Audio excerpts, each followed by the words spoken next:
ഒരു സിസ്റ്റം എന്ന നിലയ്ക്ക് ഈ കാറ്റഗറൈസേഷൻ വരും. ഈ കാറ്റഗറൈസേഷന് ബേസായി നിൽക്കുന്നത് ഈ അഭാവങ്ങളാണെന്ന് നമ്മൾ തെറ്റിദ്ധരിക്കുന്നത്. അവർ പിന്നോക്കമാണ്, അവർക്കൊന്നും ഇല്ലാത്തവരാണെന്നാണ് നമ്മൾ പെട്ടെന്ന് മനസ്സിലാക്കുന്നത്. അങ്ങനെയല്ല, അവരുടെ കയ്യിലുള്ളത് എൻകാഷബിൾ അല്ല, ഇവിടെ ചിലവായില്ലത്. എൻ്റെ കയ്യിൽ നാണയമുണ്ട്, പക്ഷെ അത് തിരുവിതാംകൂറിലെ നാണയമാണ്, എന്തെങ്കിലും പ്രയോജനമുണ്ടോ? അതുകൊണ്ടൊരു സാധനം മേടിക്കാൻ പറ്റില്ല, എത്രയുള്ളൂ കാര്യം.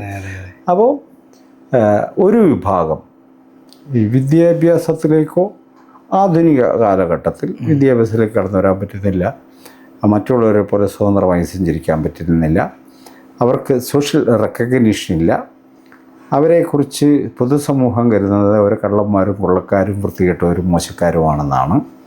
ഇത്തരമൊരു സമൂഹത്തെ നമുക്ക് പ്രത്യേകമായി ഒരു രാഷ്ട്രത്തിനെടുക്കേണ്ടി വരും. ജനമല്ല എടുക്കണത്, രാഷ്ട്രമായി എടുക്കുന്നത്. അപ്പോൾ സോഷ്യലി സാമൂഹികമായി വേർതിരിക്കപ്പെട്ട ഇത്തരം വിഭാഗങ്ങളെ അവർക്ക് പ്രത്യേകമായ അവകാശങ്ങൾ കൊടുക്കാൻ സ്റ്റേറ്റിന് റെസ്പോൺസിബിലിറ്റി